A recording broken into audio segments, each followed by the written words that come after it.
Rectus sheet আসলে জিনিসটা কি? রেক্টাস শীট জিনিসটা কি সেটা আগে একটু জানতে হবে। রেক্টাস শীট হচ্ছে একটা এনভেলপ, ঠিক আছে?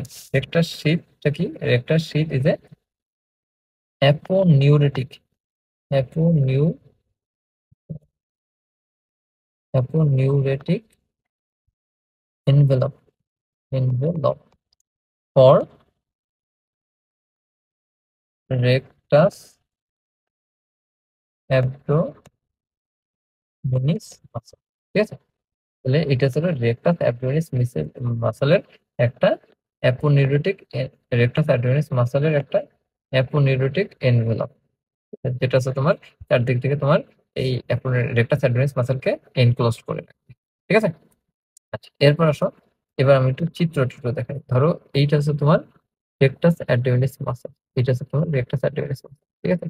এই রেক্টাস অ্যাবডোমিনিস মাসলটা এই যে দুই সাইডে, এটা হচ্ছে তোমার লিনিয়াল বা এই যে এই সাইডে রেক্টাস অ্যাবডোমিনাস মাসল। এই রেক্টাস অ্যাবডোমিনাস মাসলটা দেখো সামনের দিক থেকে পিছনের দিক থেকে এই সবুজটা হচ্ছে আবার তোমার ফাসা ট্রান্সভার্সালিস, ঠিক আছে? যেটা হচ্ছে তোমার এই রেক্টাস অ্যাবডোমিনাস মাসলকে হলো ইনার লেয়ার থেকে কভার করে রাখে, ঠিক আছে? তাহলে এই দেখো, এইটা তোমার রেক্টাস অ্যাবডোমিনাস সামনের দিক থেকে পিছনের দিক থেকে তোমার এনক্লোজ থাকে, একটা কভার দিয়ে এনক্লোজ থাকে। এই জিনিসটা হচ্ছে তোমার রেক্টাস শেপ, যেটাকে আমি বলছি অ্যাপোনেউরেটিক এনভেলপ রেক্টাস। এবার আমাদের এইটার গঠনটা বাউন্ডারিজ জানার ক্ষেত্রে তোমার আগে জানতে সেটা হলো হোয়াট ইজ আর্কুয়েট লাইন, ঠিক আছে? হোয়াট ইজ আর্কুয়েট লাইন, এই আর্কুয়েট লাইনটা কি একটু জানতে হবে। এই দেখো, এখানে এই চিত্রটা ফলো করো, এই যে আর্কুয়েট লাইন। আর্কুয়েট লাইনটা কি? এই দেখো, এখানে এই যে আমি এখানে এটা বলা হয়েছে তোমার জিফয়েড প্রসেস, ঠিক আছে? জিফয়েড প্রসেস থেকে তোমার কিউবিক সিম্ফাইসিস পর্যন্ত আমরা যে একটা জিফয়েড প্রসেস, এটা হচ্ছে মেইনলি তোমার যে সুপ্রাস্টার্নাল নস থেকে, ঠিক আছে? সুপ্রাস্টার্নাল নস থেকে তোমার এই যে কিউবিক সিম্ফাইসিস পর্যন্ত যদি একটা লাইন টানি, ঠিক আছে? এরকম একটা লাইন, লম্বা লাইন টানি, লম্বা লাইন টানলে তাহলে এর হলো 3/4 আর আপার 3/4 এবং লোয়ার 1/4 একটা ইমাজিনারি লাইন কাউন্ট করা হয়, ঠিক আছে? এই ইমাজিনারি যেটা তোমার আম্বিলিকাস থেকে মোটামুটি তোমার 5 সেন্টিমিটার নিচে। আম্বিলিকাস থেকে লেন্থ কত, মানে ডিস্টেন্স কত? 5 সেন্টিমিটার। 5 সেন্টিমিটার দূরে একটা ক্রিসেন্টিক লাইন পাওয়া যায়। এই ক্রিসেন্টিক লাইনটি হচ্ছে তোমার আর্কুয়েট লাইন, ঠিক আছে? কি বললাম? ডিফার্ড প্রসেস, সরি, এই যে সুপ্রাস্টার্নাল নস থেকে পিউবিক সিম্পাইসিস পর্যন্ত একটা ইমাজিনারি লাইন কাউন্ট করা হয়। ইমাজিনারি লাইনটার আপার 3/4 এবং লোয়ার 1/4 এর মাঝে একটা ক্রিসেন্টিক শেপ লাইন কল্পনা করা হয়, যেটা তোমার আম্বিলিকাস থেকে 5 সেন্টিমিটার অ্যাওয়ে দূরে অবস্থিত, ঠিক আছে? এটাকে আমাদের আর্কুয়েট লাইন বলে। এই আর্কুয়েট লাইনটা এই জন্য ইম্পর্টেন্ট যে আমাদের রেক্টাস অ্যাবডোমিনাসের যে ওয়ালটা, সেই ওয়ালটা আর্কুয়েট লাইনের উপরে একরকম হয় এবং আর্কুয়েট লাইনের নিচে একরকম হয়। এই জন্য আমাদের আর্কুয়েট লাইনটা জানতে হবে যে এই পয়েন্টে এসে এরকম ভিন্ন দেখা যায়, ঠিক আছে? আচ্ছা, তাহলে আমাদের আর্কুয়েট লাইন সম্বন্ধে আমি একটু লিখে দিই। তাহলে আর্কুয়েট লাইনটা কি হবে?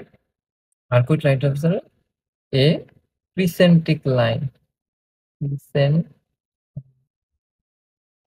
crescentic line, ঠিক আছে? Line between upper 3/4 and lower 1/4 of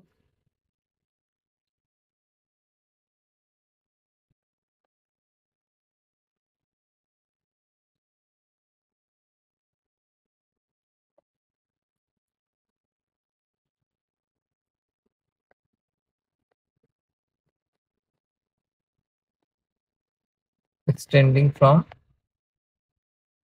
xiphoid process to extending from xiphoid process to pubis symphysis, ঠিক আছে? xiphoid process থেকে pubis symphysis পর্যন্ত যখন ডিসটেন্স করে, তাহলে এটা আম্বিলিকাস থেকে 5 সেন্টিমিটার তাহলে এটা কি বললাম? এটা একটা line crescentic line between the upper 3/4 and lower 1/4 of a imaginary line extending from the xiphoid process to the pubis symphysis. ঠিক আছে? xiphoid process থেকে pubis symphysis এটা হচ্ছে আর্কুয়েট লাইন। এই আর্কুয়েট লাইনের উপরে অ্যান্টেরিয়র ওয়ালের মানে রেক্টাস সাথে বাউন্ডারিজটা একরকম হয়, নিচে আরেক রকম। ঠিক আছে? এবার আমরা চলে যাই অ্যান্টেরিয়র ওই রেক্টাস অ্যাবডোমিনাসের বাউন্ডারিজে। রেক্টাস অ্যাবডোমিনাসটা কিভাবে তৈরি হচ্ছে? এটা হলো চিত্র আঁকা। ঠিক আছে? সবার আগে তো আমাদের জানতে হবে আমাদের রেকটাস শীট কিভাবে তৈরি হয়। রেকটাস শীট কিভাবে তৈরি হয়? এই রেকটাস শীটটা তোমার তৈরি হয় formed by the aponeurosis of three muscle. ঠিক আছে? Formed by the aponeurosis of three muscle. Rectus sheath এখানে আমি একটু লিখি। Rectus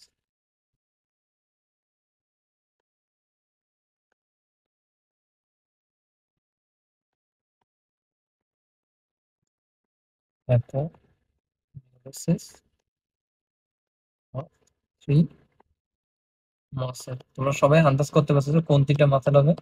external oblique muscle, internal oblique muscle এবং ট্রান্সভার্সাস অ্যাবডোমিনাস মাসল। এই তিনটা মাসলের এটা কি হয়? ঠিক আছে? এই তিনটা মাসলের সাহায্যে আমরা এটা এই রেকটাস শীটটা গঠিত। ঠিক আছে? তবে aponeurosis of three muscle, external oblique, internal oblique এবং ট্রান্সভার্সাস অ্যাবডোমিনাস। আচ্ছা, এরপর আসি আমরা মার্জিনে। মার্জিনটা কি হয়? মার্জিনটা আমাদের অ্যাবোভ, ঠিক আছে? অ্যাবোভ কোস্টাল মার্জিনে এক এক রকম, মানে কোস্টাল মার্জিনের উপরে একরকম হয়। এই যে এই পর্যন্ত ধরো আমাদের এখানে এখানে যদি আমি একটু দেখাই, এই পর্যন্ত হচ্ছে আমাদের কোস্টাল মার্জিন। ঠিক আছে? এইটা হচ্ছে আমাদের আর্কুইট লাইন, আর এটা হচ্ছে আমাদের আর্কুইট লাইন, আর আর্কুইট লাইনের নিচে। ঠিক আছে? এই যে তাহলে আমাদের তিনটা অঞ্চলে বিভক্ত। দেখো, এই অ্যাবভ কোস্টাল মার্জিন, এইটা হচ্ছে আমাদের এই এরিয়াটা হচ্ছে আমাদের অ্যাবভ কোস্টাল মার্জিন, এইটা হচ্ছে between costal margin and arcuate line.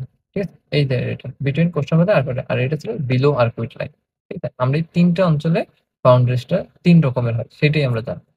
এক একটু আমরা চিত্রগুলো দেখবো যে কিরকম হতে পারে। তো দেখো, সাপোজ এটা হচ্ছে তোমার rectus abdominis muscle, rectus abdominis muscle. ঠিক আছে? Rectus abdominis muscle. এবার যদি এটা অ্যাবভ কোস্টাল মার্জিন হয়, তখন তোমার এটা হবে কি, এইটা এটা তোমার মাসল সাইড থেকে আসতেছে মাসলটা, এই মাসলটা হবে তোমার এক্সটার্নাল অবলিক মাসল। ঠিক আছে? এই এক্সটার্নাল অবলিক মাসল থেকে একটা মাত্র অ্যাপেন্ডিক্সে সামনে থেকে এরকম কভার করে দেবে, এবং কভার করে এটা এই যে জিফয়েড প্রসেসের সাথে, এটা কি, এটা হচ্ছে তোমার জিফয়েড প্রসেস। ঠিক আছে? জিফয়েড প্রসেসের সাথে এটা লাগবে। শুধুমাত্র এক্ষেত্রে শুধুমাত্র এই অ্যাবডক্ট কোষের মধ্যে শুধুমাত্র এক্সটার্নাল অবলিক মাসল আছে, এবং এটা হচ্ছে তোমার অ্যান্টেরিয়র পোর্শন। এই সামনের দিকের এইটা হচ্ছে তোমার অ্যান্টেরিয়র পোর্শন। আর নিচের দিকে পিছনের দিকে কি থাকে? নিচের দিকে এটা দ্বারা আমি বুঝেছি এখানে তিনটা কার্টিলেজ থাকে। ঠিক আছে? তিনটা রিবস থাকবে। কত কত? ফিফথ, সিক্সথ এবং সেভেন। তোমরা যদি কোস্টাল তোমরা যদি রেকটাস অ্যাডমিনিস মাসেলের জানো, ওই যে ইনসারশনটা জানো, তাহলে দেখবো ওর ইনসারশন হয় জিফয়েড প্রসেস, এবং এই ফিফথ, সিক্স এবং সেভেন কোস্টাল কার্টিলেজ। ঠিক আছে? তাহলে এক্ষেত্রে তোমার অ্যান্টেরিয়র ওয়ালটা, এক্ষেত্রে আমি যদি একটু লিখি, তাহলে অ্যান্টেরিয়র ওয়াল আর তোমার পোস্টেরিয়র ওয়াল। ঠিক আছে? পোস্টেরিয়র ওয়াল, তাহলে আমরা অ্যান্টেরিয়র ওয়ালে কি করবো, পোস্টেরিয়র ওয়াল করবো। অ্যান্টেরিয়র ওয়ালে আমরা পাবো, অ্যান্টেরিয়র ওয়ালে আমরা কি পাই? শুধুমাত্র এই যে অ্যাপোনিউরোসিস অফ, এক কথা আমি লিখি external oblique aponeurosis, external oblique aponeurosis. But আর এই পোস্টেরিয়রে এটা কি ডেফিসিয়েন্ট, মানে কিছুই থাকে না, ডেফিসিয়েন্ট। বাট এখানে একটা কথা আছে, ডেফিসিয়েন্ট। বাট এই rectus Adventist muscle rest on কোনটা কোনটার উপর রেস্ট করে? আমাদের এই ফিফথ, সিক্স এবং সেভেন কার্টিলেজের উপর। ঠিক আছে? এটা এখানে এইটুকু লিখে দাও। তারপর আমরা যদি বিটুইন কোস্টাল মার্জিন আর আর্কুইট লাইনে আসি, তখন আমাদের কি হবো? তখন আবার স্ট্রাকচারটা ভিন্ন। তখন ধরো আমাদের এইটা হচ্ছে আমাদের রেকটাস অ্যাবডোমিনাস মাসল, এটা আমাদের রেকটাস অ্যাবডোমিনাস মাসল। এবার হচ্ছে আমাদের তিনটা মাসলই থাকবে। ঠিক আছে? তিনটা মাসল আমাদের কি কি? ধরো প্রথমে হচ্ছে আমাদের এই একটা মাসল, এই একটা মাসল এবং এই একটা মাসল। ঠিক আছে? এই একটা মাসল থেকে আমাদের কি যাবে, এটা মাঝখানে এসে মিলবে। এবার আবার এই একটা মাসল থেকে আমাদের এই মাঝখানে আসবে। এবার এই মাসলটা, ঠিক আছে, এইটা হচ্ছে আমাদের বাইরের দিকে, তাহলে এটা হবে আমাদের এক্সটার্নাল অবলিক মাসল, এটা আমাদের ইন্টারনাল অবলিক মাসল, আর এটা আমাদের ট্রান্সভার্সাস অ্যাডভেন্স মাসল, ঠিক আছে, ট্রান্সভার্সাস অ্যাডভেন্স মাসল। তাহলে আমাদের এই মাসলটা, এইটা দুইটা ভাগে ভাগ হয়ে দুইটা ল্যামিনা তৈরি করবে, ঠিক আছে, এই যে দুইটা ল্যামিনা তৈরি করবে। এই একটা ল্যামিনা যাবে সামনের দিকে, যে এক্সটার্নাল অবলিক অ্যাপেন্ডিক্সের সাথে মিলবে, আর একটা ল্যামিনা তোমার সামনের দিকে যে ট্রান্সভার্সাস অ্যাডভেন্স অ্যাপেন্ডিক্সের সাথে মিলবে, মিলে একসাথে তোমার মিলবে, ঠিক আছে। তাহলে বুঝা গেছে? তাহলে এই ক্ষেত্রে তোমার দেখো অ্যান্টেরিয়র, এক্ষেত্রে আমাদের অ্যান্টেরিয়র ওয়ালটা কিরকম হবে, আর তোমার পোস্টেরিয়র ওয়ালটা কেমন, ঠিক আছে, পোস্টেরিয়র ওয়ালটা কেমন। এক্ষেত্রে আমাদের অ্যান্টেরিয়র ওয়ালটা হবে, অ্যান্টেরিয়র ওয়ালে কি কি থাকে, অ্যান্টেরিয়র ওয়াল আছে তোমার এক্সটার্নাল অবলিক অ্যাপোনিউরোসিস,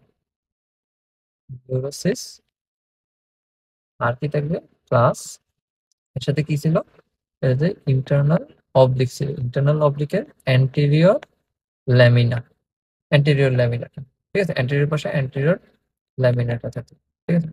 আর এই ক্ষেত্রে আমাদের এই পোস্টেরিয়র ওয়ালটা কি দিয়ে তৈরি, পোস্টেরিয়র ওয়ালটা দেখো, পোস্টেরিয়র ওয়ালটা ছিল ট্রান্সভার্সাস অ্যাবডোমিনিস অ্যাপোনিউরোসিস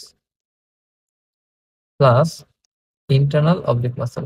এটা কি, এটা হচ্ছে তোমার পোস্টেরিয়র ল্যামিনা, পোস্টেরিয়র ল্যামিনা, ঠিক আছে। আচ্ছা, এরপর আসো আমাদের বিলো দ্য আর্কুইট লাইন, আর্কুইট লাইনের পিছনে কি হবে। তাহলে এবার যথারীতি আমরা আমাদের রেকটাস অ্যাবডোমিনিস মাসলটা আঁকি, রেকটাস অ্যাবডোমিনিস মাসল, এরপর আমরা রাখবো অ্যান্টেরিয়র ওয়াল আর পোস্টেরিয়র ওয়াল, ঠিক আছে, posterior wall। দেখো এক্ষেত্রে আমাদের মাসেল হবে যথারীতি তোমার তিনটাই, তিনটা তিনটা, ঠিক আছে, তিনটা মাসেল হবে, কিন্তু তোমার তিনটাই অ্যান্টেরিয়র পাশে যাবে, তিনটাই তোমার অ্যান্টেরিয়র পাশে যাবে, তিনটা অ্যাপোনেরিস তোমার অ্যান্টেরিয়র পাশে যাবে, পোস্টেরিয়র পাশে ফাঁকা যাবে, ঠিক আছে। তাহলে তিনটা, তাহলে অ্যান্টেরিয়র ওয়ালের ক্ষেত্রে কি কি দেবে, external oblique plus internal oblique plus transversus abdominis aponeurosis, ঠিক আছে, অ্যাপোনিউরোসিস। আর পোস্টেরিয়র ওয়ালটা কি হবে, deficient,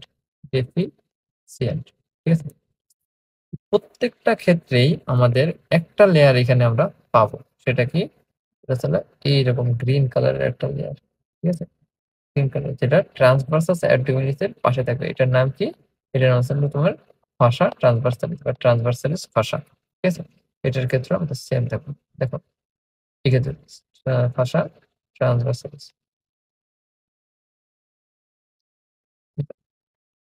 external oblique, internal oblique, transversus abdominis, ঠিক আছে। এই ট্রান্সভার্স, তাহলে আমি আগে যখন ভাষা ট্রান্সলেশন করছিলাম তাহলে বলছিলাম কি, যে এইটা আসলে তোমার এই যে ট্রান্সভার্সাস অ্যাডমিনিসকে তোমার ইনার সাইডে কভার করে থাকে, ঠিক আছে। আর একটা লাইন কি বলছিলাম, যে বিলো দা আর্কুইট লাইনে তোমার পোস্টেরিয়র ওয়ালটা মেইনলি তোমার এই ট্রান্সভার্সাস অ্যাডমিনিস থেকে, কারণ কি পোস্টেরিয়র ওয়ালে এই দেখো, এই আর্কুইট লাইনের নিচে পোস্টেরিয়র ওয়ালে কিন্তু তোমার কোনো মানে অ্যাপোনেউরিসিস বলো কিংবা মাসল লেয়ার নেই, এখানে কিন্তু অনলি তোমার এই যে ফাসা ট্রান্সভার্সালিসটাই থাকে, অনলি তোমার ফাসা ট্রান্সভার্সালিসটাই থাকে, ঠিক আছে। কিন্তু মেইনলি এটা ডেফিসিয়েন্টই থাকে, এটা বলে না। তবে টিচাররা যদি কখনো কোশ্চেন করে যে রেকটাস অ্যাবডোমিনিস এর মানে রেকটাস শীতের আর্কুইট লাইনের নিচে যে তোমার পোস্টেরিয়র ওয়ালের পরে কি কিছু থাকে, তখন আমাদের বলতে হয় যে ট্রান্সভার্সালিস, কিন্তু এটা কিন্তু ট্রু কোনো স্ট্রাকচার নাই এখানে, ঠিক আছে, এটা একটু খেয়াল রেখো। আচ্ছা, তাহলে এইগুলো হচ্ছে তোমার রেক্টার সার্ভিস। এবার এই রেক্টার শীটের কন্টেন্ট, এই রেক্টার শীতের ভিতরে কি কি থাকবে, রেক্টার শীট পড়ার সময় তোমার দুইটা জিনিস খেয়াল রাখবে। এখানে রেক্টার শীটের কন্টেন্ট হিসেবে তোমার দুইটা মাসল থাকবে, দুইটা মাসল থাকবে, চারটা ভেসেল থাকবে, vessel, I am not saying artery or vein, both, ঠিক আছে, ভেসেল। তারপর কি ছয়টা নার্ভস থাকবে, ঠিক আছে? ছয়টা নার্ভস থাকবে। তাহলে আমরা দেখি কি কি, দুইটা মাসল, দুইটা মাসলের একটা মাসল অবশ্যই রেকটাস অ্যাবডোমিনিস, অ্যাবডোমিনিস মাসল। আরেকটা মাসল কি? আরেকটা মাসল তো পিরামিডালিস মাসল, পিরামিডালিস মাসল, পিরামিডালিস মাসল। চারটা ভেসেলের কি কি থাকবে? চারটা ভেসেলে তোমার superior epigastric artery and vein, ঠিক আছে? তাহলে এখানে হলো দুইটা, আরেকটা কি? ইনফেরিয়র ইনফেরিয়র এপিগ্যাস্ট্রিক আর্টারি আর ভেইন, এই দুইটা, ঠিক আছে? আর্টারি আর ভেইন, দুইটা আর্টারি দুইটা ভেইন, ঠিক আছে? এটা হলো মোট চারটা ভেসেল গেল। তোমার ছয়টা নার্ভ। ছয়টা নার্ভ কি হবে? ছয়টা নার্ভ হবে তোমার ইন্টারকোস্টাল নার্ভ। আমি যদি আরেকটু করে বলি যে T7 থেকে T11 পর্যন্ত ইন্টারকোস্টাল নার্ভ, ইন্টারকোস্টাল নার্ভ। আর এটা হচ্ছে তোমার T12 সাবকোস্টাল নার্ভ,